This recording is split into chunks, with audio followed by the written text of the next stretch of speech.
Hi everyone, welcome to the bare minimum education. तो आज हम डिस्कस करेंगे 4 सितंबर 2022 की द हिंदू और द इंडियन एक्सप्रेस का न्यूज़पेपर एनालिसिस। पर शुरू करने से पहले मैं बस ये कहना चाहूँगी कि अगर किसी भी तरह से आप इस वीडियो से, इस चैनल से किसी भी तरह से बेनिफिट हो रहे हैं तो आप प्लीज़ वीडियो को लाइक करिए। इससे मेरे चैनल और मेरे वीडियोस दोनों की ही रीच बढ़ेगी।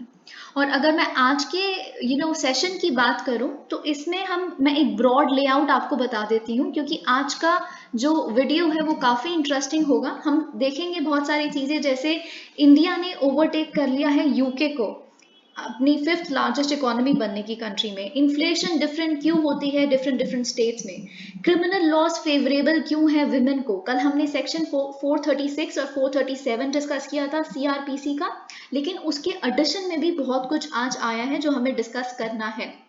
फिर हम बहुत डिटेल में डिस्कस करेंगे ट्रस्ट वोट का प्रोसीजर और क्या सुप्रीम कोर्ट की डिफरेंट डिफरेंट जजमेंट्स ने उसके लिए क्या प्रिंसिपल्स ले डाउन किया है। मैं इनको काफ़ी डिटेल में डिस्कस करूंगी। और नालसा का patron and chief executive chairman ये कैसे अपॉइंट होता है ये भी। So okay, let's get started. Nano urea fast tracked for approval despite incomplete trials. Okay, तो अगर हम डिस्कस करें इसको तो हमें ये पता चलता है कि देखिए, नैनो यूरिया क्या है? एक ऐसा प्रोडक्ट है जिसे डेवलप किया है Indian farmers and fertilizers cooperative ने, इफको जिसे हम कहते हैं। देखिए, फर्टिलाइजर्स का इशू क्यों इंपॉर्टेंट है? क्योंकि हमने कल भी डिस्कस किया था, साउथ एशियन कंट्रीज में फर्टिलाइजर की बहुत ज़्यादा स्कैरसिटी होने वाली है और पूरे वर्ल्ड में अभी बहुत ज़्यादा शॉर्टेज चल रही है फर्टिलाइजर्स की। और क्योंकि हम काफ़ी फर्टिलाइजर इंपोर्ट करती है हमारा साउथ एशियन रीजन, जैसे आप श्रीलंका में देख सकते हैं, श्रीलंका का इकोनॉमिक क्राइसिस का बहुत हद तक रीज़न ही फर्टिलाइजर इशू था। आप अभी पाकिस्तान में देख सकते हैं।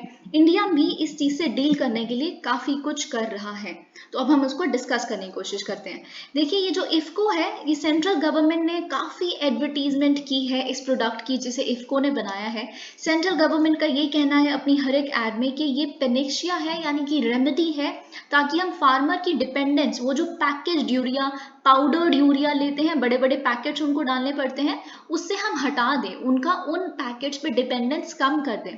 और लेकिन देखिए क्या है कि अभी तक पूरी तरह से इसके जो ट्रायल्स हैं वो पूरे नहीं हुए हैं इस प्रोडक्ट के, लेकिन गवर्नमेंट ये चाहती है कि इसकी कमर्शियल अवेलेबिलिटी हम जल्दी से जल्दी प्रोवाइड कर सके फार्मर्स को।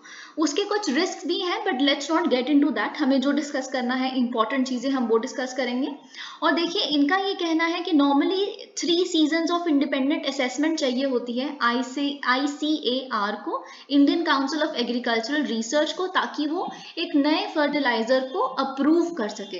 देखिए, ICAR ही वो ऑर्गेनाइजेशन है जिसके हाथ में ये पावर है कि किसी भी फर्टिलाइजर का या फिर किसी भी इस तरह के केमिकल का जब आप कमर्शियल अवेलेबिलिटी करवाते हो तो उससे पहले उसका टेस्ट कंडक्ट करना, जितने भी लेवल ऑफ टेस्ट चाहिए उसको अप्रूव करना ICAR के हाथ में होता है। This is again something that you must remember. और अगर हम बात करें नैनो यूरिया के केस में, 3 साइकिल्स चाहिए थी टेस्ट की, लेकिन अभी तक 2 ही उसको रिड्यूस करके उसकी 2 कर दी गई है कि 2 ही टेस्ट कर लीजिए, कोई बात नहीं, हम कमर्शियल अवेलेबिलिटी करवा देंगे।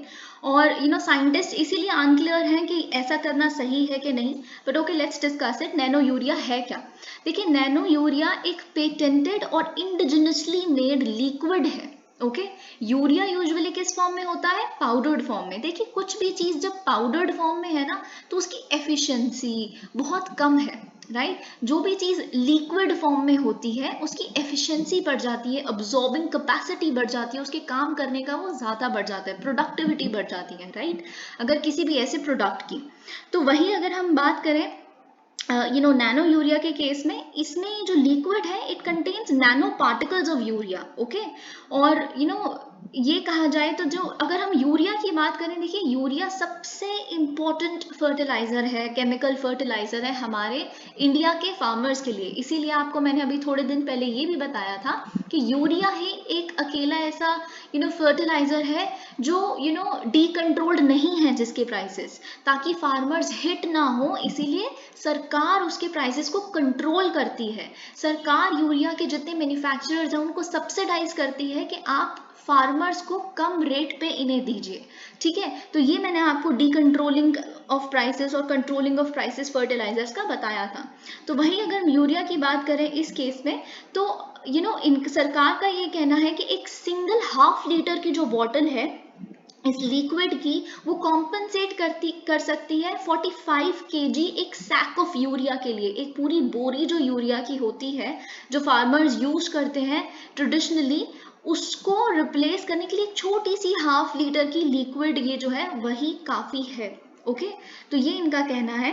और अगर हम मनसुख मांडविया जी की बात करें, जो मिनिस्टर ऑफ हेल्थ और केमिकल्स और फर्टिलाइजर्स दोनों ही हैं, उन्होंने ये कहा है कि बाय 2025 इंडिया की जो डोमेस्टिक यूरिया प्रोडक्शन है, स्पेशली अगर हम नैनो यूरिया की बात करें, ये तो जो दोनों मिलके इंडिया को सेल्फ सफिशिएंट बना देंगी, ताकि हम जो इतना इंपोर्ट कर रहे हैं 90 लाख टन्स हम हर साल इंपोर्ट करते हैं, जो हमारी कंट्री का फॉरेक्स बचा देगा अगर हम सेल्फ रिलायंट यानी कि आत्मनिर्भर बन जाए इसकी इंडिजिनस प्रोडक्शन में। ये हमें सेव करके देगा around ₹40,000 crore, which is huge. Okay, तो यही इनका कहना है। और अगर हम बात करें कि स्टैंडर्ड प्राइस, देखिए स्टैंडर्ड प्रैक्टिस क्या होती है कल्टीवेशन ऑफ क्रॉप्स में, जैसे वीट, राइस, मस्टर्ड, उसमें कम से कम 2 बोरियां जाती हैं 45 किलो की यूरिया की, ठीक है, which is an inorganic compound. Inorganic compound क्यों है यूरिया? क्योंकि ये it is a source of nitrogen. और मैंने आपको ऑर्गेनिक कंपाउंड्स और इनऑर्गेनिक कंपाउंड्स में 1-2 दिन पहले डिफरेंस समझाया था। ऑर्गेनिक कंपाउंड्स वो कंपाउंड्स होते हैं जिसमें कार्बन हो एक या एक से ज्यादा एटम्स, और वो कोवलेंटली लिंक्ड हो बाकी एटम से, जैसे ऑक्सीजन, हाइड्रोजन, नाइट्रोजन। लेकिन अगर हम यूरिया की बात करें, ये इनऑर्गेनिक क्यों है? क्योंकि इसमें कार्बन नहीं है, सिर्फ नाइट्रोजन, और there is no carbon involved, और ये सोर्स है नाइट्रोजन का, इसीलिए ये एक इनऑर्गेनिक कंपाउंड है। अगर हम ये भी आपके लिए देखिए जानना जरूरी है, यहाँ पे जो प्रोसीजर लिखा है, जो फर्स्ट पैकेट होता है ना यूरिया का, या फिर जो फर्स्ट यूरिया की बोरी होती है, उसे अर्ली सोइंग यानी कि जो ट्रांसप्लांटेशन एज होती है, स्टेज होती है क्रॉप की, तब अप्लाई किया जाता है। फिर सेकेंड बोरी जो है वो सेकेंड स्टेज में अप्लाई की जाती है, और ये सेकेंड स्टेज तब आती है जब एक प्रॉपर कैनपी लीव्स की थोड़ी सी डेवलप हो चुकी होती है क्रॉप्स में, ठीक है, जब वो अपने रिप्रोडक्टिव फेज को अप्रोच कर रही होती है। रिप्रोडक्टिव फेज कब होता है? जब फ्रूट्स और फ्लावर्स उगने शुरू होते हैं किसी भी क्रॉप में, उसे हम रिप्रोडक्टिव फेज कहते हैं। जब वो उसको अप्रोच कर रही होती है तो दूसरा जो पैकेट है तब डालना पड़ता है। लेकिन देखिए However, a crucial point, देखिए बहुत सारे साइंटिस्ट का ये कहना है कि जो गवर्नमेंट है ना, वो थोड़ा सा मिसगाइड भी कर रही है। क्यों? क्योंकि गवर्नमेंट ये नहीं बता रही कि जो इनिशियल स्टेज में पहली बोरी डलनी है या पहला पैकेट डलना है, बेसल नाइट्रोजन, बेसल यानी कि वो जो आप बिल्कुल रूट्स में प्रोवाइड करते हो, सॉइल में प्रोवाइड करते हो, उसके लिए आप ये नैनो यूरिया नहीं यूज कर सकते। उसमें आपको वो यूरिया के पैकेट ही डालने पड़ेंगे। इनफैक्ट कुछ एक्सपेरिमेंट्स ये बताते हैं कि ये जो नैनो यूरिया की बॉटल है, सिर्फ और सिर्फ सेकेंड स्टेज पे ही डाली जा सकती है। सेकेंड स्टेज में भी 50% उसको कॉम्पनसेट कर देगी, थोड़ा सा तो आपको उधर भी पैकेट यूरिया डालना पड़ेगा। सेकेंड स्टेज में देखिए लीव्स पे डालना होता है मोस्टली, तो एक्सपेरिमेंट्स ये सजेस्ट करते हैं। और अगर हम बात करें कि क्या नैनो यूरिया से यील्ड इंक्रीज हो रहा है, नहीं हो रहा, तो रिसर्च ये बताती है कि मोस्ट केसेस में यील्ड अफेक्ट नहीं होते। जैसे पहले यील्ड होता है पैकेट यूरिया डालने वाले से, उतना ही यील्ड रहता है, लेकिन कुछ इंस्टेंसेस में क्रॉप का यील्ड इंक्रीज होता भी दिखा है।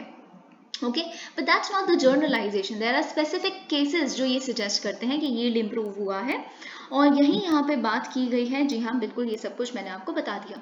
अब हम ये बात करें अगर हम हेमंत सोरेन जी की, जो एक ट्रस्ट वोट लेने वाले हैं। ट्रस्ट वोट, बिलीव मी, मैं आपको बहुत डिटेल में समझाऊंगी, आपको मैं जल्दी कवर करवा दूंगी, लेकिन एक एक स्टेटमेंट आप अच्छे से सुनिएगा। मैं आपको विद सुप्रीम कोर्ट जजमेंट उसे इलैबोरेट करके बताऊंगी कि क्यों आपके लिए जरूरी है समझना। लेकिन ये हम एंड में डिस्कस करेंगे, क्योंकि अभी पहले ब्रीफली बाकी चीजें डिस्कस करनी है मुझे। Justice DY Chandrachud is the new head of NALSA. देखिए, सबसे पहली बात, मैं एक स्टेटमेंट पढ़ती हूँ, आप खुद समझ जाएंगे ये आर्टिकल मैंने क्यों उठाया है।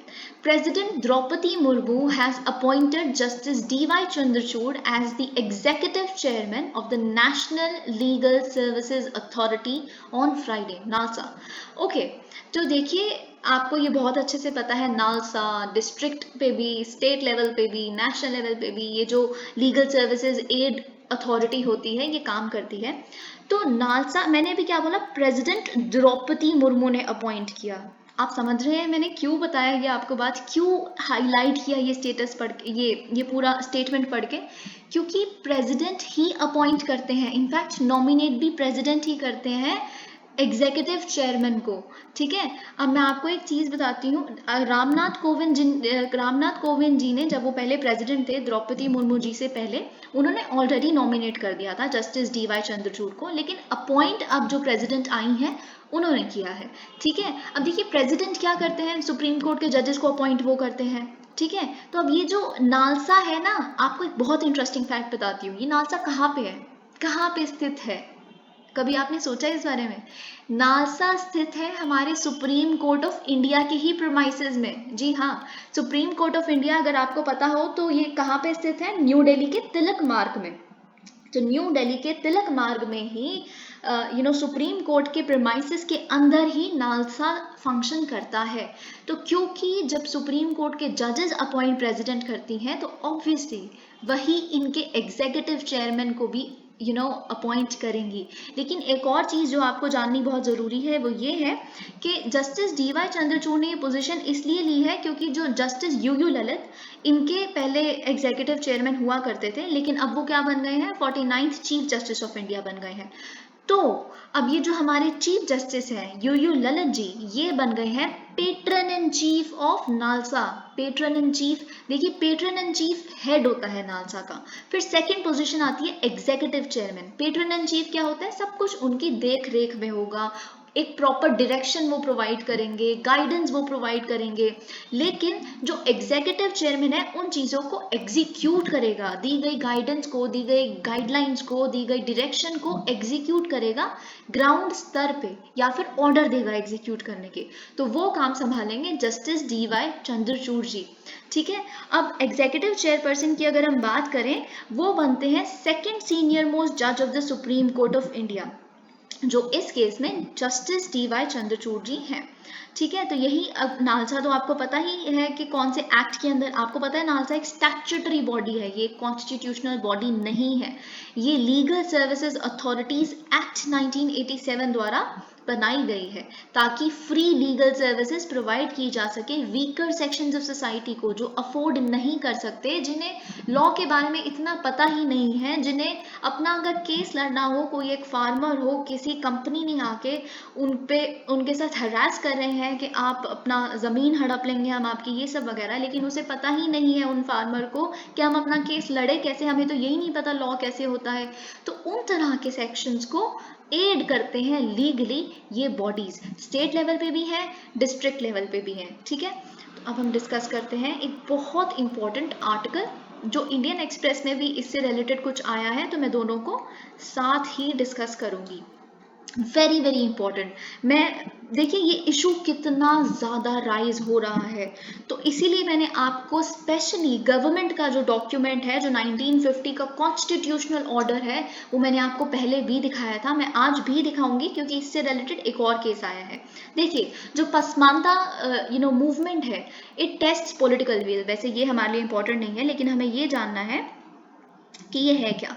ठीक है, तो हम देखते हैं जो पसमानदा मुस्लिम, आई डू नॉट नो कि मैं इसे करेक्टली प्रोनाउंस कर रही हूँ, please I am really sorry अगर मैं इनकरेक्टली प्रोनाउंस कर रही हूँ तो, पर आप मेरी उसको समझने की कोशिश करिएगा। ठीक है, कि जो मैं बोल रही हूँ, तो ये जो मुस्लिम मूवमेंट है गेन्स ट्रैक्शन क्योंकि इनके जो लीडर्स हैं उन्होंने ऑपोजिशन पार्टी जैसे कांग्रेस, तृणमूल कांग्रेस, जनता दल यूनाइटेड, इन सबको लेटर लिखा है, इन सबको बोला है कि आप सामने आइए, अपने क्लियरली स्टेट करिए आपका स्टैंड क्या है, कि आप शेड्यूल्ड कास्ट स्टेटस हमें देंगे दलित मुस्लिम्स को कि नहीं देंगे। तो जिससे क्या होगा, देखिए शेड्यूल्ड कास्ट स्टेटस के बाकी रिलीजन्स के, जैसे हमने दलित क्रिश्चियंस की बात की थी, दलित क्रिश्चियंस की जो कमिटी है उन्होंने भी सुप्रीम कोर्ट में ये प्ली डाली है, इसलिए जस्टिस डी वाई चंद्रचूड़ ने सेंटर से इस बात पे उनका स्टैंड मांगा है कि आपका क्या कहना है। ठीक है, तो अब सामने दलित क्रिश्चियंस पहले आए, अब दलित मुस्लिम्स की बात चल रही है कि उन्हें भी शेड्यूल्ड कास्ट स्टेटस मिले, जिससे रिजर्वेशन जो बेनिफिट्स हैं, जो एजुकेशनल इंस्टीट्यूशंस में या फिर जो एम्प्लॉयमेंट अपॉर्चुनिटीज़ में, उनको भी उनका हक मिले। ठीक है, तो देखिए एक साफ सीधी सी बात है, उस दिन दलित क्रिश्चियंस ने भी यही स्टेट किया था और ये भी यही स्टेट करते हैं कि हमारा जब भी हमने कन्वर्ट किया, अपना रिलीजन जब अपनाया दूसरा कभी भी, तो ऐसा नहीं है कि वो सोशल हायरार्की दूसरे रिलीजन में जाके खत्म हो गई। हम आज भी वही सफर करते हैं जब जो हम हिंदूज हुआ करते थे, जिन केसेस में कन्वर्जन हुआ है मैं उनकी बात कर रही हूँ, जिन्होंने वॉलेंटरली धर्म अपनाया उनकी बात कर रही हूँ मैं। तो उनका ये कहना है कि सोशल हायरार्की हर रिलीजन में है, तो सोशल शेड्यूल्ड कास्ट स्टेटस भी रिलीजन न्यूट्रल होना चाहिए। तो ये एक बहुत ही बड़ा इंपॉर्टेंट इशू बन चुका है, religion neutral scheduled caste status का। ठीक है, तो आप इस चीज को जैसे जैसे सिचुएशन इवॉल्व हो रही है keep an I on it. Okay, तो यही बात इधर चल रही है कि दलित हिंदूज की तरह हमें भी ये रिजर्वेशन के बेनिफिट्स को का लुफ्त उठाने के लिए मिलना चाहिए। इनका ये कहना है कि आप ज्यादा है तो आप ऐसा करिए, आप कास्ट सेंसस करवा लीजिए इंक्लूडिंग मुस्लिम्स। ठीक है, मुस्लिम्स की भी कास्ट, आप कास्ट वाइज मुस्लिम्स का भी डेटा इकट्ठा कीजिए, जिससे आपको एग्जैक्ट परसेंटेज पता चल जाएगी पसमंदा कम्युनिटी की। तो जिससे इनका ये कहना है जो अशरफ्स होते हैं सबसे ज़्यादा रिसोर्सेज वो हड़प लेते हैं कम्युनिटी को जो भी मिलते हैं, इनका ये कहना है। ठीक है, तो अब हम डिस्कस करते हैं इससे रिलेटेड जो अब देखिए ये क्या है, मिनिस्ट्री ऑफ लॉ की एक नोटिफिकेशन है 10 अगस्त 1950 में जो आई थी। ठीक है, तो the following order made by the president is publish for general information. ये इस ऑर्डर का नाम है the constitution scheduled caste order 1950। Okay, देखिए in exercise of powers conferred by clause 1, आप ये याद रखिएगा मैं आर्टिकल 341 के क्लॉज 1 की बात कर रही हूँ। कॉन्स्टिट्यूशन के आर्टिकल 341 क्लॉज 1 का ये कहना है कि प्रेसिडेंट जो गवर्नर है और राज प्रमुख हैं या फिर स्टेट्स के, उनसे कंसल्ट करने के बाद ये ऑर्डर देंगे कि क्या स्टैंड है शेड्यूल्ड कास्ट पे उनका।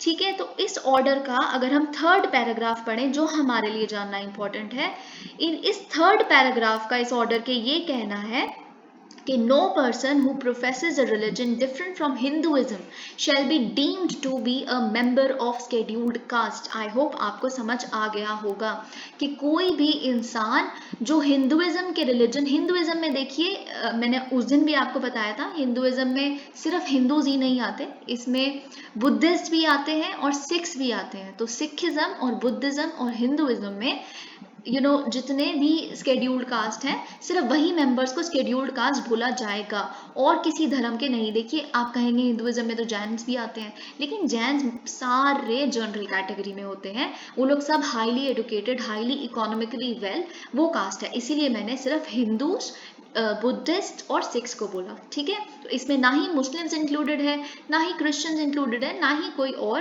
कास्ट या कोई और रिलीजन इंक्लूडेड है।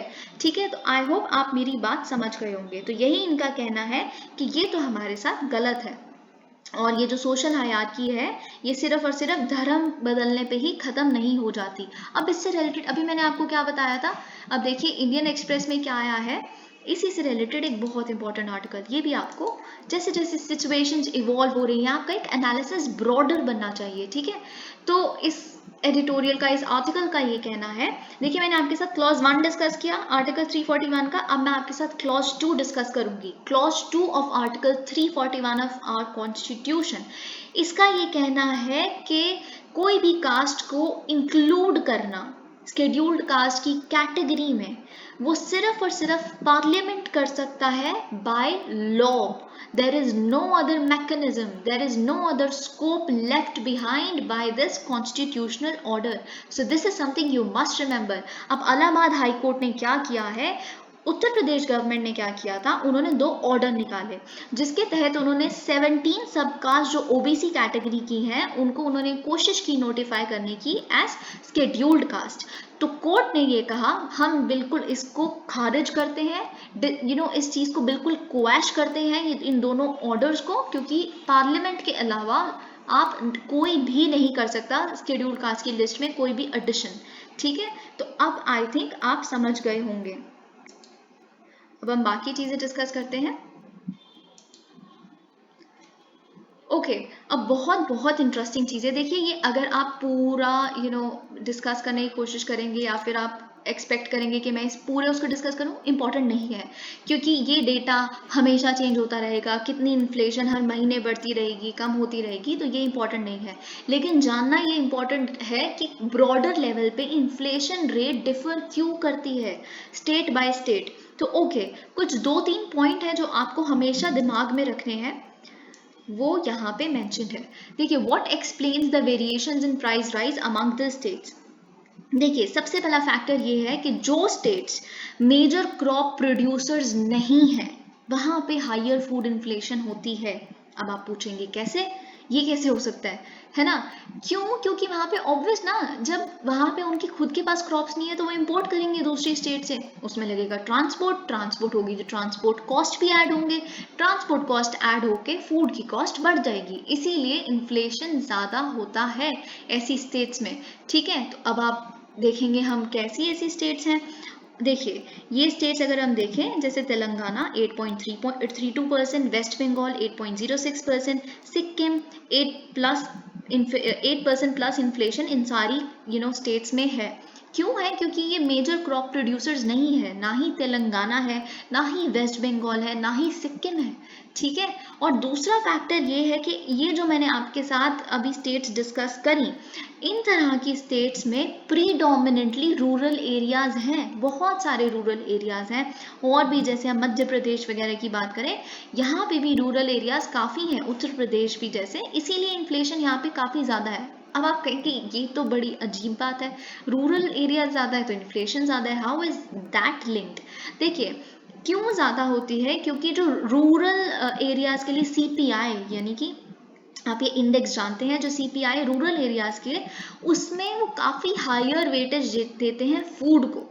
ठीक है, तो जब भी उन्होंने हायर वेटेज दिया फूड को अपनी बास्केट में, तो जैसे ही फूड का प्राइस थोड़ा सा भी राइज होता है तो वो पूरे इंडेक्स को, पूरी इन्फ्लेशन के इंडेक्स को बहुत ही डिस्प्रपोर्शनेटली अफेक्ट करता है, बहुत ही हेविली अफेक्ट करता है। ठीक है, तो इस वजह से अगर हम बात करें कि अब देखिए, बाकी इन कॉन्ट्रास्ट की अगर हम बात करें, और बाकी स्टेट्स जो हैं, जैसे जहाँ पे लेस देन 6% इन्फ्लेशन है, which is the comfortable range, 2 से 6% होता है, तो केरला जैसे है, तमिलनाडु, पंजाब, दिल्ली, कर्नाटका, यहाँ पे अराउंड 4 से 5% इन्फ्लेशन रेट चल रहा है। क्यों? सबसे पहला फैक्टर, ये जो स्टेट्स है, जैसे केरला में पैडी कितना ज़्यादा उगता है, तमिलनाडु में भी पैडी और वीट काफ़ी उगता है, पंजाब तो है ही सबसे बड़ा प्रोड्यूसर इन सारी क्रॉप्स का। तो इन स्टेट्स में 2 फैक्टर अप्लाई करते हैं जो मैंने आपके साथ अभी डिस्कस किया। पहला तो ये कि ये मेजर क्रॉप प्रोड्यूसर्स की कैटेगरी में आते हैं मोस्टली। ओके, दूसरा ये कि यहाँ पे अर्बन एरियाज बहुत ज़्यादा है। वैसे केरला के केस में आई डो नॉट थिंक ये अर्बन एरियाज वाला फैक्टर इन्वॉल्व होता है, क्योंकि केरला में भी काफ़ी रूरल एरियाज हैं, पर मोस्टली जैसे दिल्ली, पंजाब वगैरह हम देखेंगे, और तमिलनाडु वगैरह, तो yes they are urban area dominated states. Okay, तो अगर हम बात करें एक और फैक्टर की जो इंक्लूड होता है इन्फ्लेशन डिफर करने में state by state, state to state, वो है कंजम्पशन पैटर्न।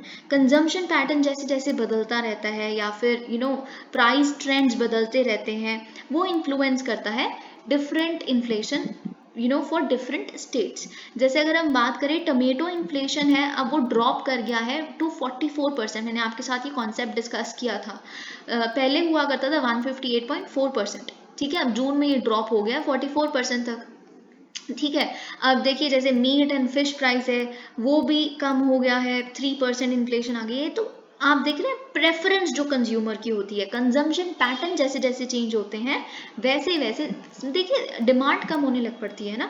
जब डिमांड कम हो जाएगी, डिमांड अभी ज़्यादा है, सप्लाई कम है, जिस वजह से इन्फ्लेशन हो जाती है, महंगाई बढ़ जाती है। जब डिमांड भी इक्वलाइज हो गई, थोड़ी कम हो गई, तो इस वजह से क्या होता है, वो इन्फ्लेशन सबसाइड कर जाती है। ठीक है, तो यही सब कुछ यहाँ पे बात की है इन्होंने।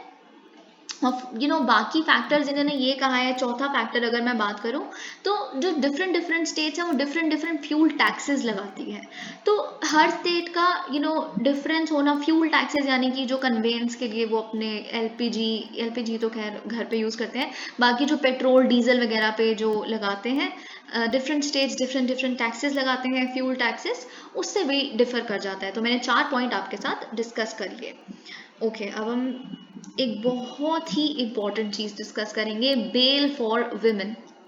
ओके देखिए, मैं आपका जो मैंने कल भी ये डिस्कस किया था कि यूयू ललित जी ने, हमारे चीफ जस्टिस ऑफ इंडिया ने, बहुत ही कंपैशनेटली एक स्टेटमेंट दी थी जो मैं आपको पढ़ के बताती हूँ. We hasten to add that the relief of interim bail is granted to the appellant in the peculiar facts including the fact that the appellant happens to be a lady. ठीक है, तो इसका मतलब ये है कि जब अक्यूज या फिर विक्टिम भी जब एक लेडी होती है, एक विमेन होती है, तो इनको थोड़ा सा फेवरेबल ट्रीटमेंट देनी पड़ती है, और ये लॉ कहता है. ठीक है, तो हम देखेंगे लॉ ऐसा कैसे कहता है, किन ग्राउंड्स पे कहता है. ओके और जस्टिस यूयू ललित जी ने एक ओरल ऑब्जर्वेशन भी दी जिसमें उन्होंने ये कहा कि under section 437 of the code of criminal procedure a women is entitled to favourable treatment. मैंने सेक्शन 436 यानी कि बेलेबल ऑफेंसेस, सेक्शन 437 यानी कि non bailable offences of CrPC आपके साथ कल बहुत डिटेल में डिस्कस किया है. अगर आपने अभी भी वो वीडियो नहीं देखी है तो मैं आई कार्ड में उसे आज लिंक कर दूंगी. तो उसमें मैंने बहुत डिटेल में बेल बॉन्ड कैसे कैलकुलेट होता है ये सब कुछ डिस्कस किया, और वही आज आप देखिए कितना कोइंसिडेंस है, वही आज के इसमें डिटेल मैनर में आया है सब कुछ mostly. What does the bail provision say? देखिए जो सेक्शन 437 है सीआरपीसी का, जो डील करता है bail in case of non bailable offences. ठीक है, जैसे डाउरी डेथ, सेक्सुअल हरासमेंट वगैरह के जो केसेस होते हैं, या फिर मर्डर के केसेस में नॉन बेलेबल ऑफेंसेस होते हैं वो, जिसमें बेल मिलना ऑलमोस्ट इम्पॉसिबल ही होता है. तो ये सेक्शन ये कहता है एक पर्सन जो है उसको बेल पे तब रिलीज नहीं किया जा सकता नॉन बेलेबल ऑफेंस के केस में जब रीजनेबल ग्राउंड है ये बिलीव करने के लिए कि उन्होंने कमिट किया है एक ऑफेंस जिसके लिए उन्हें पनिशमेंट मिल सकती है डेथ या फिर लाइफ इम्प्रिजनमेंट से. ठीक है, तो यही देखिए जस्टिस यूयू ललित जी का ये कहना था. मुझे तो नहीं लगता साथ में, चलो विमेन वाला फैक्टर तो मैं कह रहा हूँ, लेकिन मुझे तो ये भी नहीं लगता कि इन्होंने कोई ऐसी चीज़ की है कि इनमें इनको लाइफ इम्प्रिजनमेंट या डेथ का वो मिल जाएगा इनको. ऐसा तो इन्होंने कुछ भी नहीं किया, अभी तक चार्जशीट तक फाइल नहीं की है गुजरात गवर्नमेंट ने. तो आप क्या बात कर रहे हैं, 2 महीने बाद जाके उन्होंने डेट दे दी कि बेल मिलेगी, क्यों ऐसा. तो ये यूयू ललित जी ने कहा था. और या फिर अगर इस इंसान को पहले भी कॉन्विक्ट यानी कि दोषी साबित कर जाया चुका है एक ऑफेंस पनिशेबल विद डेथ या लाइफ इम्प्रिजनमेंट में, या फिर for a term of 7 years और मोर, ये भी मैंने आपके साथ कल डिस्कस किया था. ठीक है, तो यही सब कुछ यहाँ पे बताया गया है. लेकिन देखिए नॉन बेलेबल ऑफेंसेस के केस में सेक्शन 437 कुछ एक्सेप्शंस भी लिखता है अपनी प्रोवाइसो में. ये भी मैंने आपको बताया था कि अगर वो पर्सन जो है वो एक चाइल्ड है, यानी कि इस केस में चाइल्ड की डेफिनेशन अगर मैं आपसे बात करूं, it is less than 16 and not less than 18 years of age. तो ये बात भी आपको याद रखनी है. और कोई विमेन है या फिर कोई इंसान बहुत सिक है या इन्फर्म है, मतलब माइंड उनका साउंड नहीं है, अपनी हालत में नहीं है वो सही से. ठीक है, और अब देखिए ये सब तो हमने कल भी डिस्कस किया था. क्या और भी प्रोविजंस है जो फेवर करते हैं विमेन अक्यूज्ड को? देखिए इस आर्टिकल का ये कहना है there are several provisions in criminal law that give special consideration to women and that too of any age. ठीक है, जब वो विक्टिम्स हो ऑफेंसेस के इंक्लूडिंग सेक्सुअल ऑफेंसेस, या फिर वो विटनेसेस हो किसी भी विक्टिम के, या फिर ऑब्वियसली अक्यूज्ड हो या अरेस्टेड हो उन केसेस में भी. अब हम देखते हैं कैसे. जब एक पुलिस ऑफिसर को चाहिए होता है कि एक इंसान आके अपनी अटेंडेंस दे, जो केस वो इन्वेस्टिगेट कर रहे हैं वो इंसान उस बारे में कुछ जानता है, तो उस इंसान को that person has to appear before the police officer, ये सेक्शन 160 कहता है. लेकिन कोई भी women shall be required to कोई भी women shall not be required to do so at any place other than the place in which she resides. मतलब women की केस में जो उस केस से थोड़ा सा भी भली बाती को जानती है, जो एक पुलिस ऑफिसर इन्वेस्टिगेट कर रहा है, उनको नहीं एक पर्सनल अटेंडेंस देने की ज़रूरत पड़ती. आप बुला ही नहीं सकते. अगर आपको इतना ही उनका कोई गवाही चाहिए तो आप जाइए जहाँ वो रहती हैं, उनसे बात करिए और फिर उनसे उनके स्टेटमेंट्स ले लीजिए, या फिर उनसे पूछ लीजिए कि आपने क्या विटनेस किया था उस टाइम पे. व्हाट डज सीआरपीसी से on the arrest of a women? Very important. देखिए एक पुलिस ऑफिसर जब अरेस्ट करता है एक इंसान को जिसने कॉग्निसेबल ऑफेंस किया है, तो कॉग्निसेबल यानी कि जिसमें वारंट की भी जरूरत नहीं होती, विदाउट अ जुडिशियल ऑर्डर और अ वारंट, जो सेक्शन 41 प्रोवाइड करता है, तो if the person does not submit to custody, अगर वो इंसान नहीं आता, यानी कि वो अपने आप को सरेंडर नहीं करता कस्टडी में आने के लिए बेस्ड ऑन द वर्ड और एक्शन ऑफ द पुलिस, तो सेक्शन 46 ये अनेबल करता है पुलिस ऑफिसर को कि आप जबरदस्ती उस इंसान को फिजिकली अरेस्ट कर सकते हैं। लेकिन एक प्रोवाइसो ऐड किया गया था सीआरपीसी में 2009 में, जो ये कहता है कि अगर एक विमेन को अरेस्ट करना है तो एक फीमेल पुलिस ऑफिसर ही टच कर सकती है एक विमेन को। लेकिन ये भी एक एक्सट्रीम स्टेटमेंट नहीं है, अनलेस सर्कमस्टांसेस अदरवाइज रिक्वायर्ड, मतलब कहीं सर्कमस्टांसेस ऐसे हैं जिसमें मेल पुलिस ऑफिसर्स भी अलाउड है। तो this is something you must also remember. Okay, अगर बात करें 2005 की एक अमेंडमेंट में एक सब सेक्शन भी ऐड किया गया था सेक्शन 46 में, जो प्रोहिबिट करता है arrest of a women after sunset और before sunrise. How interesting is this, मतलब कि सनसेट के बाद, सूर्य अस्त के बाद और सूर्य उदय से पहले आप अरेस्ट नहीं कर सकते एक विमेन को, which is nice, which is मतलब बहुत इंटरेस्टिंग चीज़ है ये। लेकिन कहीं एक्सेप्शनल सर्कमस्टांसेस में, ये भी again exception you must remember, ठीक है, एक्सेप्शनल सर्कमस्टांसेस में एक women police officer prior permission judicial magistrate से ले सकती हैं अगर वो बिफोर या आफ्टर सनसेट सनराइज वाला अरेस्ट बहुत ज़रूरी उनको लगे तो, ठीक है। व्हाट डज इट से on the women who don't appear in public. देखिए बहुत सारी विमेन ऐसी होती हैं, उनके कुछ कस्टमरी ट्रेडिशंस होते हैं, कुछ रिलीजियस वो फॉलो कर रही होती हैं, या उन्होंने खुद सेल्फ इम्पोज्ड कोई ऐसी तरह की अपनाई होती है जिससे वो पब्लिक में अपेयर नहीं करती, या फिर वो दूसरे लोगों से बातचीत नहीं करती पब्लिकली आके। तो इन केसेस में क्या कहना है, पुलिस में सीक एंट्री इनटू एनी प्रोमाइसेस। देखिए पुलिस अगर जब किसी चीज़ कहीं जगह पे उन्हें पता है कि फॉर एग्जांपल उस जगह पे ड्रग्स पड़े हैं तो हमें जाके अभी जब्त करना है, सीज करना है, तो पुलिस को हक है कि वो किसी भी जगह को जहाँ पे उन्हें शक है कि जहाँ पे शायद वो इंसान जो छुपा हुआ है वहाँ पे हमें जाके अरेस्ट करना पड़ेगा, तो कहीं भी जाके ऐसा कर सकते हैं। लेकिन अगर तो वो प्लेस ऐसी जगह है जो एक अपार्टमेंट है जो एक फीमेल ऑक्यूपाई करती है, क्या पता वो फीमेल, देखिए ऑब्वियसली फीमेल वो पर्सन नहीं है जिसे अरेस्ट करना है पुलिस को, इस केस में हम ऐसा सोच रहे हैं, ठीक है। और वो फीमेल ऐसी है जो जिनका कस्टम ये कहता है, जो कोई ऐसी चीज़ फॉलो कर रही है ट्रेडिशन को, कि वो पब्लिक में अपेयर नहीं करती, तो फिर पुलिस को एक नोटिस देना पड़ेगा बिफोर हैंड ओनली कि वो आप उस जगह से प्लीज चले जाइए क्योंकि हमें एंटर करना है उस जगह पे। ये एक प्रोवाइसो ऐड किया गया था सेक्शन 47 में, और ये भी ऐड करता है कि that they shall afford every reasonable facility for withdrawing before they break open and enter the place। मतलब आप बिल्कुल उन्हें समय दीजिए और कहाँ जाएंगी ये भी बता दीजिए, क्या पता उनके पास और कोई जाने की जगह ही ना हो, ताकि उनको कोई दिक्कत ना हो उस जगह से खुद को विड्रॉ करने में। तो यही यहाँ पे कहा गया है। लेकिन यहाँ पे भी एक एक्सेप्शन है, a women who intends to file, एक और देखिए, अगर कोई एक विमेन है जो एक डिफेमेशन केस फाइल करना चाहती है कि किसी ने उनके नाम को उछालने की कोशिश किया या कोई भी, लेकिन वो एक ऐसी इंसान है जो पब्लिक में अपेयर नहीं करती अकॉर्डिंग टू कस्टम, तो वो किसी और को भी अपने बिहाफ पे कह सकते हैं कि आप मेरे बिहाफ पे कंप्लेंट फाइल कर दीजिए। वैसे अगर आप डिफेमेशन केस के बारे में थोड़ा भी जानते हैं तो आपको ये पता होगा कि कोई और जिस इंसान की डिफेमेशन हुई है सिर्फ वही डिफेमेशन केस फाइल कर सकता है और कोई नहीं कर सकता। ओके, अब देखिए इंटरनेशनल रिलेशंस की एक बहुत इंपॉर्टेंट थ्योरी मुझे आपको समझानी है, वो यहाँ नहीं लिखी पर मैं भी इसी थ्योरी की बहुत बड़ी बिलीवर हूँ। I stand by this international relation की theory. I tell you what.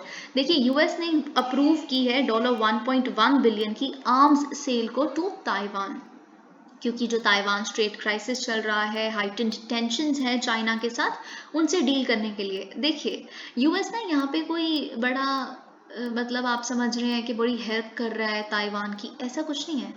Okay, कोई हेल्प वगैरह नहीं हो रही, उन्होंने सेल की है आर्म्स की, और वो भी काफ़ी भारी अमाउंट की। $1.1 बिलियन इज ह्यूज। ओके, तो आप एक चीज़ को समझने की कोशिश करिए। अब जिस इंटरनेशनल, ये एक मार्क्सिस्ट थ्योरी है बेसिकली जिसकी मैं बात कर रही हूँ, आप इसे मॉडर्न मार्क्सिज्म कह सकते हैं, पहला वाला मार्क्सिज्म की तो बात नहीं कर रही। मार्क्सिस्ट थ्योरी ये कहती है कि यूएसए जैसी कंट्रीज जो कैपिटलिस्ट या फिर एडवांस्ड कंट्रीज होती हैं, वो जानबूझ के पूरे वर्ल्ड में ऐसे तरह के बड़े बड़े क्राइसिस को पैदा करती हैं ताकि वो फिर उधर जो इंसान जो विक्टिम है उसको अपनी आर्म्स या असले बेच सके। और वो जानबूझ के ऐसा करती हैं क्योंकि उसे अपनी ये जो सेल है और अपना वो उसको स्ट्रेंथ को मेंटेन करना है कि हम सबसे बड़े आर्म्स सेल हमारी कंट्री करती है, उनको रेवेन्यू मिलता है, बहुत पैसा वो लेते हैं। तो इसीलिए यूएस ने क्या किया, अगर मैं उस मार्क्सिस्ट थ्योरी के अकॉर्डिंग इस चीज़ पे अप्लाई करूं तो वो मार्क्सिस्ट थ्योरी ये कहेगी कि जानबूझ के यूएसए जैसी कंट्रीज, ताइवान जो एक आप कह सकते हैं ब्रेक अवे प्रोविंस है चाइना का, तो उसमें जाके नैन्सी पेलोसी जी ने जानबूझ के एक टेंशन क्रिएट की ताकि फिर यूएसए क्या कर सके, आर्म्स सेल को बढ़ा सके। मैं मार्क्सिज्म की सपोर्टर या ऐसा कुछ नहीं है, मैं बस इस थ्योरी को मानती हूँ क्योंकि यूएसए ने आज तो चलिए जो भी है यूएस चाइना के बीच में, लेकिन अगर आप पास्ट हिस्ट्री उठा के देखेंगे ना, बहुत कुछ यूएसए ने बेफालतू की इतनी सारी दिक्कतें खड़ी की हैं, बहुत सारी, जिसके भुगतान आज तक कंट्रीज भर रही हैं। आप वेस्ट एशिया अगर कभी पढ़ेंगे ना, आपका सच्ची दिमाग घूम जाएगा कि क्या यूएसए की पूजा क्यों करती हैं कंट्रीज, ये तो बड़ा बेकार देश है। तो this is how I wanted to explain this article to you and I did this. Okay, Gotabaya returns faces call for arrest. Gotabaya Rajapaksa अब रिटर्न कर रहे हैं, रिटर्न कर चुके हैं थाईलैंड से, जहाँ पे वो रह रहे थे एक रिजॉर्ट में अपनी वाइफ के साथ। और देखिए जैसे ही इन्होंने रिटर्न किया है, अब काफ़ी जो जनता है वो ये मांग करने लग पड़ी है कि इनको अरेस्ट किया जाए, क्योंकि इनकी वजह से ही आज हम जो भूखे हैं, इलेक्ट्रिसिटी नहीं है, पानी नहीं है, इतना इकोनॉमिक क्राइसिस हमने इन्हीं की वजह से भुगता है। लेकिन एज वॉज एक्सपेक्टेड, इनको एक बंगला मिला है, सरकारी सिक्योरिटी भी मिली है, मिलनी भी चाहिए थी, इनको तो कभी भी कोई भी मार सकता है, इनफैक्ट इतना ज़्यादा लोग एग्रेसिव हैं इनके against. Iran briefly seizes 2 US navy drones. देखिए ईरान का एक नेवल वेसल है फ्लोटिला, जिसने थोड़ी देर के लिए जब्त कर लिया था 2 American military unmanned research vessels को रेड सी में, फिर उन्हें थोड़ी देर बाद रिलीज भी कर दिया। देखिए इसमें कुछ घबराने वाली बात नहीं है, दोनों के बीच में कोई एस्केलेशन नहीं हुई है। एक्चुअल में जो वो नेवी जो शिप है ईरान की, जब वो फेयर कर रही थी, चल रही थी, तो उनका ये कहना है कि वो जो ड्रोन्स हैं उनके बीच में एक्सीडेंट हो जाता, बहुत मौत भी हो सकती है, क्योंकि हमारी शिप में तो बंदे हैं ना, इस वजह से हमने थोड़े टाइम के लिए, जब तक वो जो इंटरनेशनल शिपिंग रूट है वो क्लियर ना हो जाए, इसीलिए हमने उनको सीज किया था और फिर हमने थोड़ी देर में रिलीज भी कर दिया। लेकिन यूएसए बीइंग यूएसए पता नहीं इसको कैसे देखता है, but there is nothing not even an inch of escalation in it.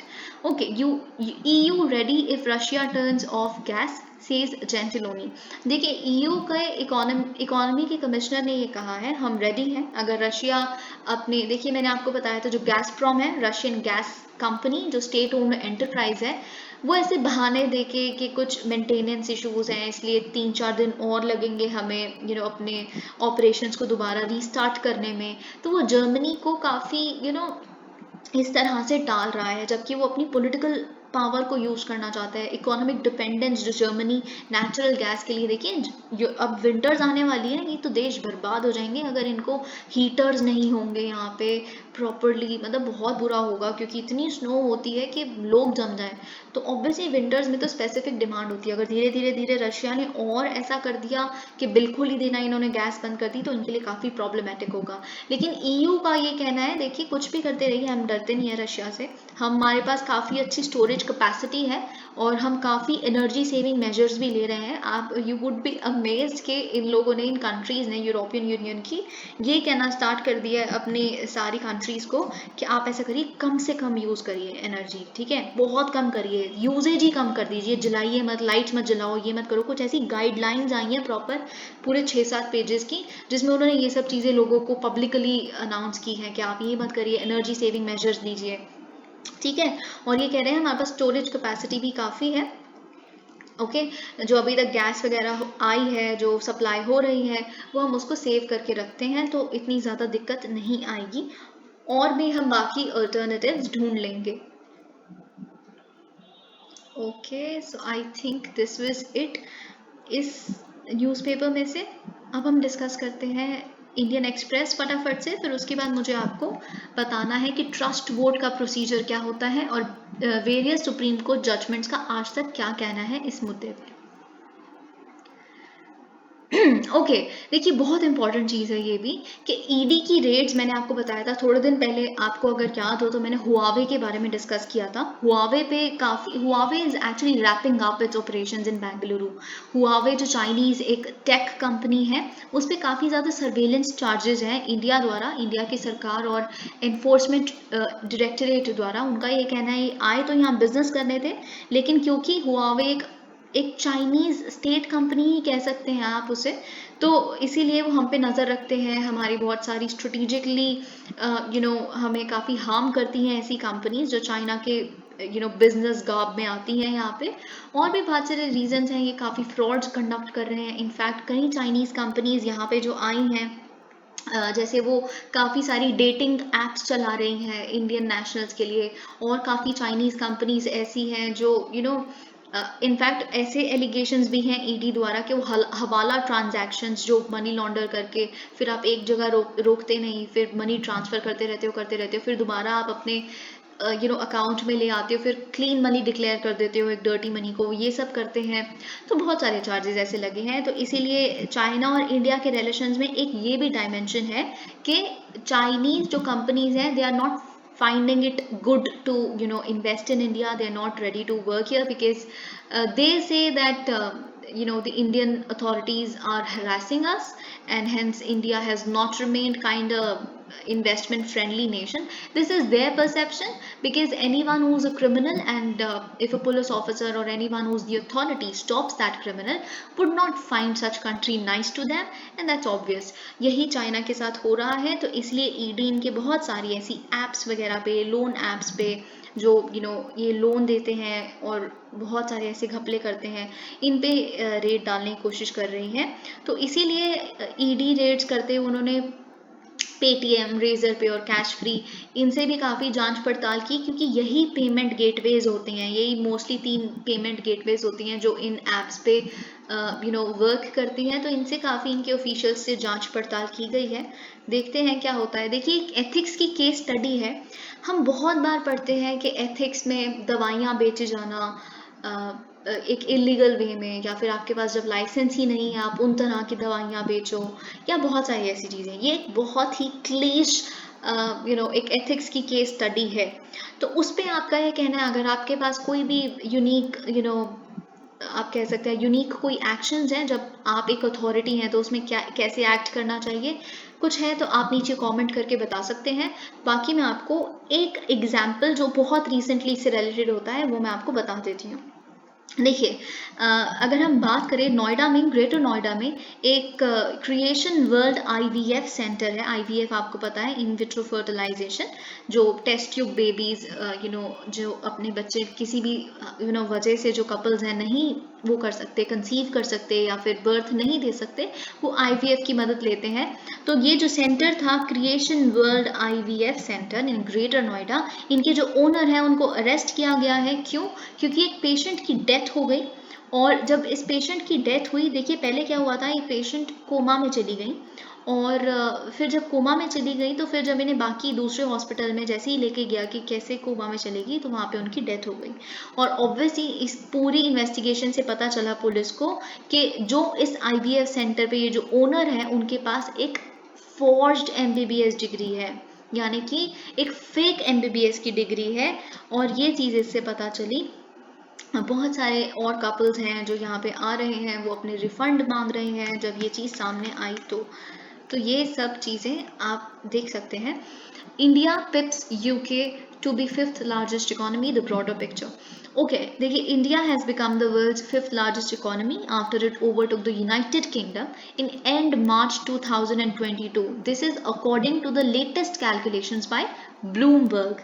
ठीक है, ब्लूमबर्ग का यह कहना है कि हमने बहुत ही रिसेंट क्वार्टर में, बहुत ही एक रेलेवेंट क्वार्टर में दोनों के उसको मैच किया कि नॉमिनल कैश टर्म्स में उनकी क्या वैल्यू है। तो हमें ये पता चला कि मार्च में यूके की वैल्यूएशन अगर हम डिस्कस करें तो इट वाज लाइक $816 बिलियन, और अगर हम इंडिया की बात करें मार्च के लिए ही तो इट वाज $854.7 बिलियन।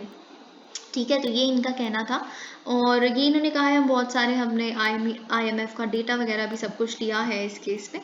तो यही इनका कहना है, और इनका ये कहना है कि according to its forecast India की जो फास्ट ग्रोइंग इकोनॉमी है, बहुत ही, देखिए ये एक मार्च की बात हुई है, आप समझ रहे हो, एक रेलेवेंट क्वार्टर की बात हुई है। इसका मतलब ये मत समझिए कि हम ऐसे बिल्कुल हर चीज़ में इनसे आगे चले गए, नहीं, एक पर्टिकुलर क्वार्टर की बात हुई है। ओवरऑल लेवल पे अभी भी फिफ्थ लार्जेस्ट इकोनॉमी यही है, अगर इन टर्म्स में हम बात करें यूके ही है। अभी देखिए इनका तो ये कहना है कि आने वाले 5 साल में यूके और इंडिया में बहुत बड़ा गैप आ जाएगा, क्योंकि इंडिया एक फास्टेस्ट ग्रोइंग इकोनॉमी गिनी जाती है। तो देखिए अब कुछ फैक्टर्स यहाँ पे लिखे हैं जो इंडिया को अभी थोड़ा सा एक लोअर और या फिर डिसएडवांटेजियस पोजीशन पे रखता है यूके के कंपैरिजन में, जो अगर हमें ब्रिज करना पड़े तो हमें थोड़ा सा समय लगेगा। जैसे जो हमारी पर कैपिटा जीडीपी है, देखिए हमारी पॉपुलेशन ज़्यादा है, तो पर इंसान जो हमारी पर कैपिटा पड़ती है जीडीपी, वो ऑब्वियसली ऑटोमेटिकली कम हो जाती है। पर कैपिटा जीडीपी कम होगी तो पॉवर्टी होगी ज़्यादा, है ना, पॉवर्टी ज़्यादा बढ़ेगी, फिर ह्यूमन डेवलपमेंट इंडेक्स भी ऑब्वियसली हमारा कम ही है उनके कंपैरिजन में। और यूनिवर्सल हेल्थ कवरेज भी आपको पता है, मतलब यूके में तो काफ़ी national health service, if I am not wrong, NHS चलती है, तो उनका यूनिवर्सल हेल्थ कवरेज है। हम अभी उस चीज़ में भी there is a long way to go for India. तो इन सारे फैक्टर्स को अगर इंडिया ब्रिज कर लेती है, population size, GDP per capita, poverty levels, human development index, universal health coverage, तो हम जल्दी से जल्दी एक बड़ा चेंज देख सकते हैं। ओके, अब हम बात करते हैं फ्लोर टेस्ट की।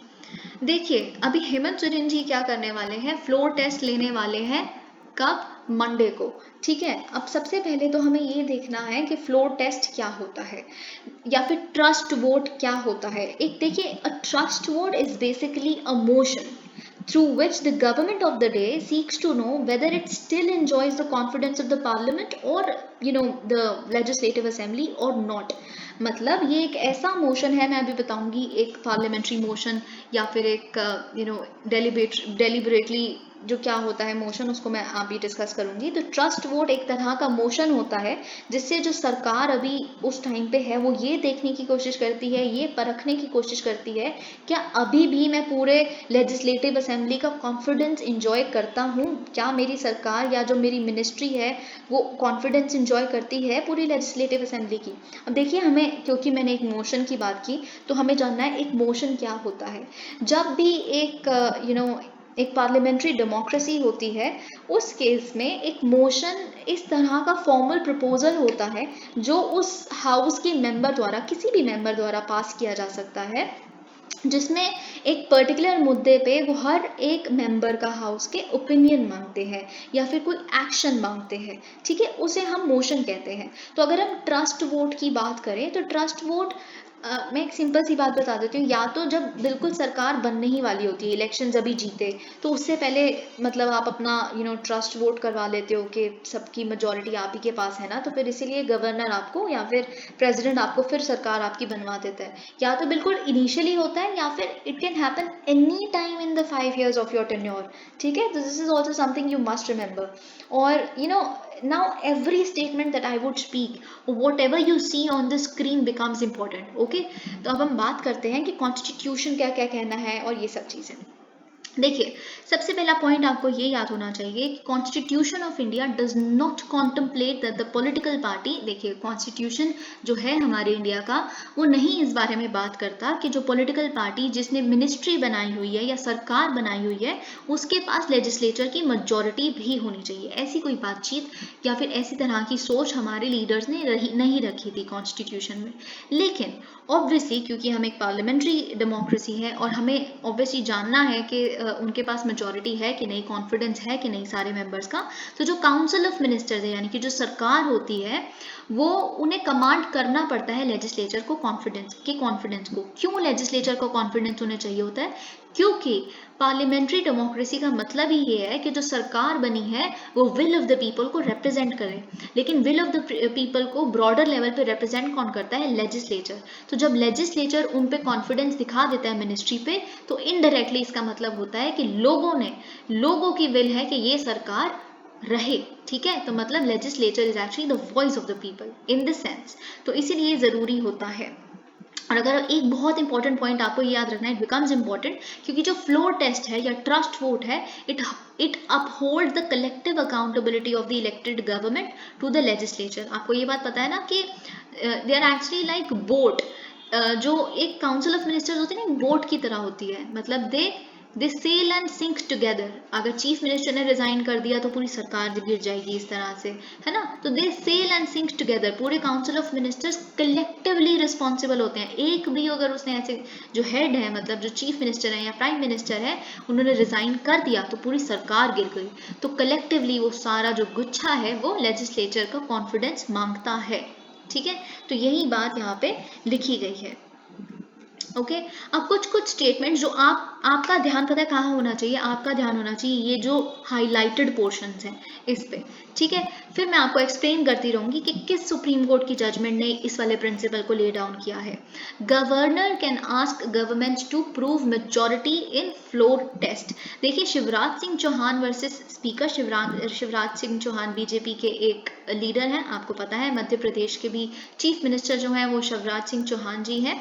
तो इन्हीं का एक केस था सुप्रीम कोर्ट में जो गया था। तो सुप्रीम कोर्ट ने क्लैरिफाई कर दिया था कि गवर्नर के पास बिल्कुल पावर है कि वो एक डायरेक्शन दे सकते हैं इनकम्बेंट चीफ मिनिस्टर को कि वो होल्ड करे फ्लोर टेस्ट। इनकम्बेंट यानी कि जो अभी पावर में है, ठीक है, और डेमोन्स्ट्रेट करें कि लेजिस्लेचर का ट्रस्ट आपके पास या कॉन्फिडेंस आपके पास है।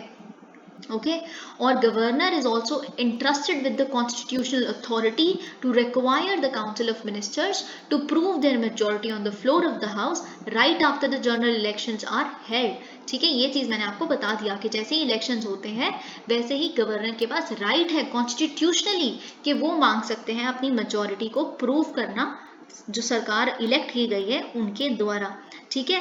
या तो आप इनकम्बेंट हो यानी कि सरकार चला रहे हो तब भी गवर्नर आपसे बोल सकता है कि आप अपनी मेजोरिटी प्रूव करो, या फिर आप कॉन्स्टिट्यूशनली तो आपके पास राइट है ही कि जब सरकार अब बनने वाली है ओथ से पहले भी आप मांग सकते हो कि आप अपनी मेजोरिटी प्रूव करिए।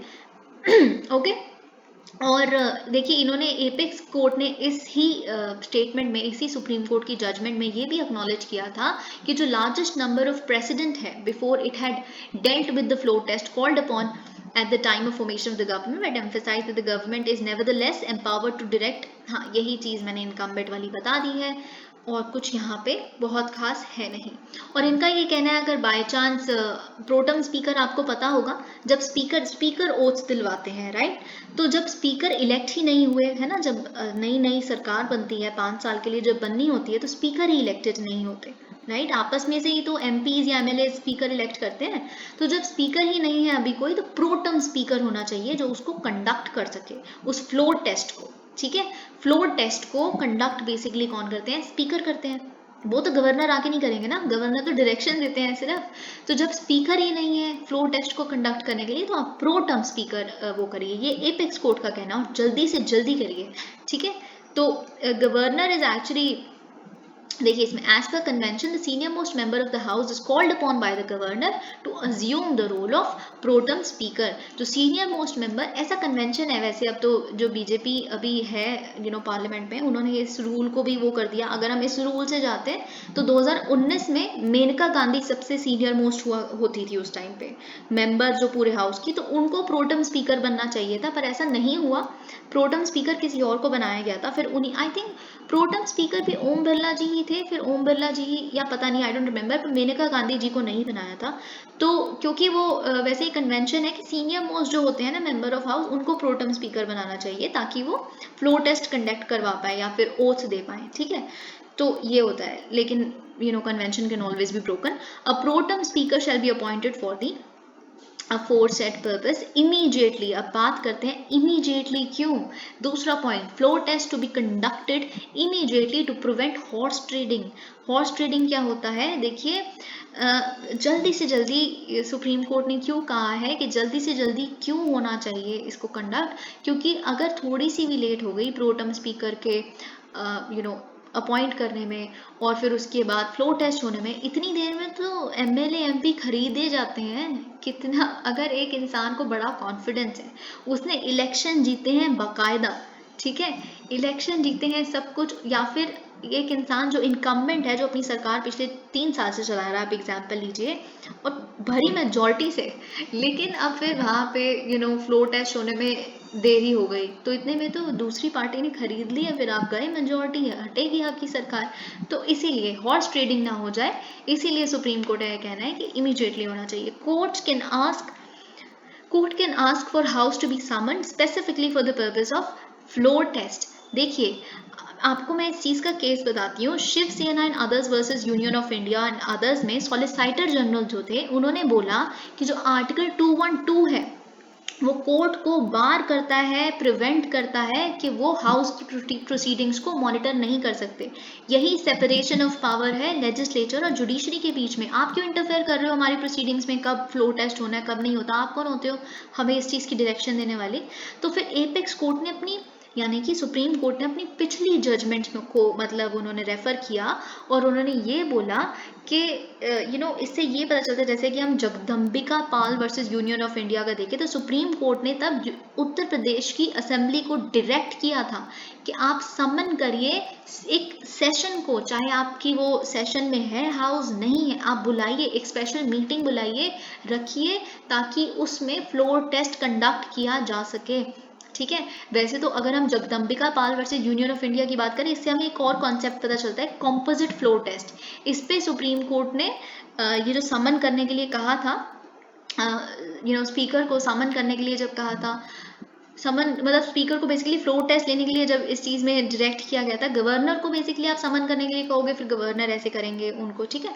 तो फिर जब कॉम्पोजिट फ्लोर टेस्ट लिया गया था, कॉम्पोजिट फ्लोर टेस्ट क्या होता है? सबसे पहली बात तो देखिए, ऐसे बहुत सारे लोग हो सकते हैं, एक ही हाउस में 2-3 लोग हैं, वो कह रहे हैं कि वो क्लेम कर रहे हैं कि हम चीफ मिनिस्टर बनने लायक हैं क्योंकि हमारे पास मेजोरिटी है।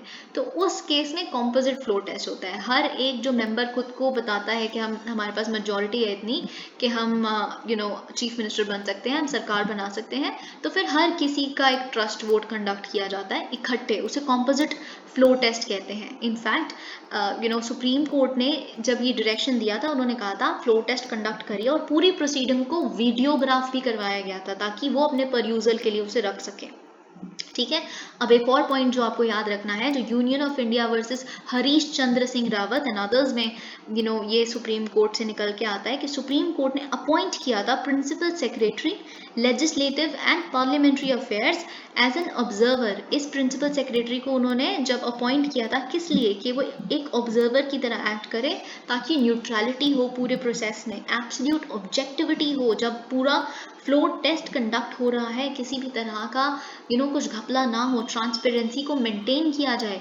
तो इससे हमें क्या पता चलता है कि जो एपेक्स कोर्ट है वो एक सेक्रेटरी को भी अपॉइंट कर सकते हैं इसको ट्रांसपेरेंटली कंडक्ट करवाने के लिए। Okay, this is exactly something you must remember. Court can't compel members to be present for floor test. देखिए, अब देखिए, ये डायरेक्ट तो कर देगा, सुप्रीम कोर्ट डायरेक्ट कर देगा कि ठीक है आप फ्लोर टेस्ट करवाइए, एक स्पेशल वो समन करिए मीटिंग को और फ्लोर टेस्ट करवाइए, लेकिन आप जबरदस्ती बंदों को तो नहीं लेके आ सकते ना। जबरदस्ती बंदों को कह दो आप फ्लोर टेस्ट पे आज ही मौजूद हो ना, फिर उसके बाद वोटिंग डालनी बहुत जरूरी है, ऐसा नहीं कर सकती। ठीक है। आप एब्सेंट रहना चाहते हैं, प्रेजेंट रहना चाहते हैं, इंडिविजुअल मेंबर जो भी हाउस के हैं, ये आप पे निर्भर करता है। ठीक है, डिसाइड करना कि आपको वहां होना है या नहीं होना। We can not force you. This is what justice DY Chandrachud had said in Shivraj Singh Chouhan versus speaker.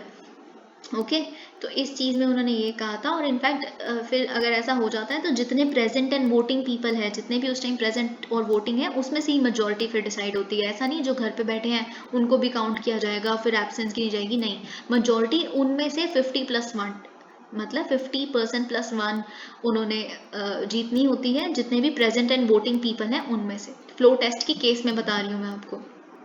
Chief Minister's refusal to take floor test can be constituted as a lack of majority। देखिए, ये किस में दिया गया था? SR Bommai versus union of India से ये चीज़ आती है कि अगर बाय चांस गवर्नर कहते हैं एक चीफ मिनिस्टर को, जो इनकम्बेंट चीफ मिनिस्टर है, कि आप फ्लोर टेस्ट दीजिए, हमें शक है कि आप कॉन्फिडेंस होल्ड नहीं करते अभी मेजोरिटी पार्लियामेंट या फिर मेजोरिटी लेजिस्लेटिव असेंबली का, तो आप फ्लोर टेस्ट लीजिए, और चीफ मिनिस्टर मना कर देता है, तो गवर्नर के पास बिल्कुल ये हक है कि वो अगर चाहे तो एक ऑल्टरनेट मिनिस्ट्री बना सकता है। तो मतलब आप मना नहीं कर सकते ऐसे। ठीक है। वैसे तो गवर्नर मे और मे नॉट, पर गवर्नर जब अगर सेंट्रल पावर दूसरी है तो फिर वो मान ही जाते हैं ऐसे करने के लिए। आई होप आप समझ गए। Governor satisfaction not immune for from judicial review. देखिए ये चीज बहुत इंपॉर्टेंट है।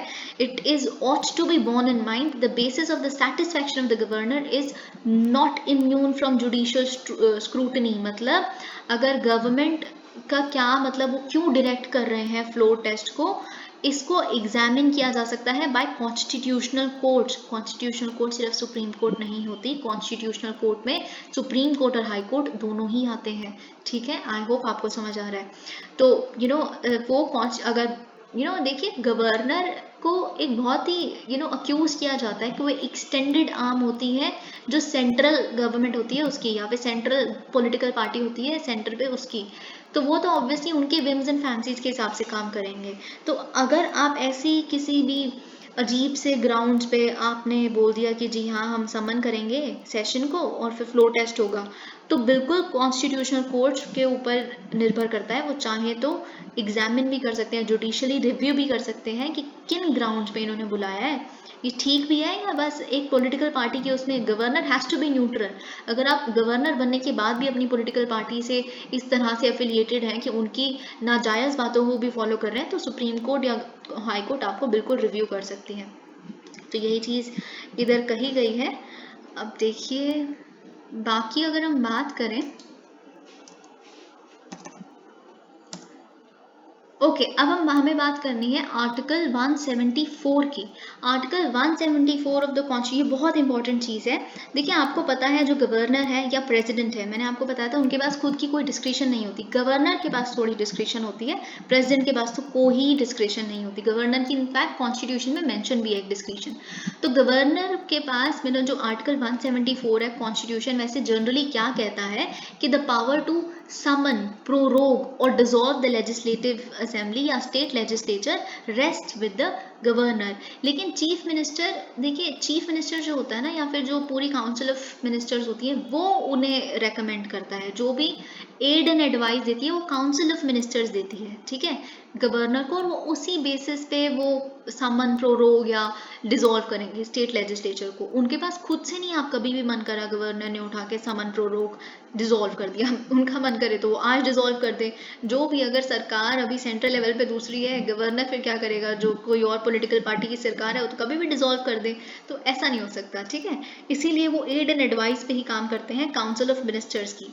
लेकिन क्या हुआ था, सुप्रीम कोर्ट का, और वैसे ये जो एड एंड एडवाइस है ये बाइंडिंग भी होती है गवर्नर पे, लेकिन सुप्रीम कोर्ट ने अपनी जो जजमेंट है नाबम रेबिया उसमें क्या किया था कि governor has reasons to believe that the chief minister and the council of ministers have lost the confidence of the house. तो गवर्नर एक्सरसाइज कर सकता है, उसमें बोला गया था अंडर आर्टिकल 174 अपनी ही डिस्क्रिशन के वो एक फ्लोर टेस्ट कंडक्ट करवा सकते हैं, जो भी उनको डिसीजन लेना है ले सकते हैं, and without any ad and advice. समझ गए आप कि इस केस में उनको ये भी छूट मिल गई थी कि विदाउट एड एंड एडवाइस भी आप कर सकते हैं समन, प्रोरोग या जो भी आपको करना है। तो ये चीज़ भी आपको याद रखनी है। Floor test need not be deferred due to pending disqualification proceedings. Pending disqualification proceedings मतलब अगर 10th शेड्यूल आप जानते हैं जिसमें डिस्क्वालीफाई किया जाता है, जो लोग भी रिज़ाइन कर देते हैं इकट्ठे, ये सब वगैरह आपको पता है, ठीक है। तो उस केस में अभी लेकिन स्पीकर ने अपनी प्रॉपर वो वर्डिक्ट नहीं दी है। Speaker acts as a court, है ना, जब वो 10th शेड्यूल के अंडर एक्ट कर रहे होते हैं तो ही और she acts as a court और एज अ जज जब वो पार्लियामेंट या लेजिस्लेटिव असेंबली के अंडर डिस्क्वालिफिकेशन की प्रोसीडिंग्स को देख रहे होते हैं या फिर हेड कर रहे होते हैं कि रेजिग्नेशन दी है इन मेंबर्स ने इस पॉलिटिकल पार्टी से, तो वो जायज़ है कि नहीं, उन्हें डिस्क्वालीफाई करना है कि नहीं, ठीक है। तो ये, लेकिन अगर अभी भी उस पर कोई स्पीकर का से नहीं आया, अभी वो पेंडिंग ही है उन प्रोसीडिंग्स को, लेकिन तब भी फ्लोर टेस्ट कंडक्ट करवाया जा सकता है। This is again something that you must remember, okay.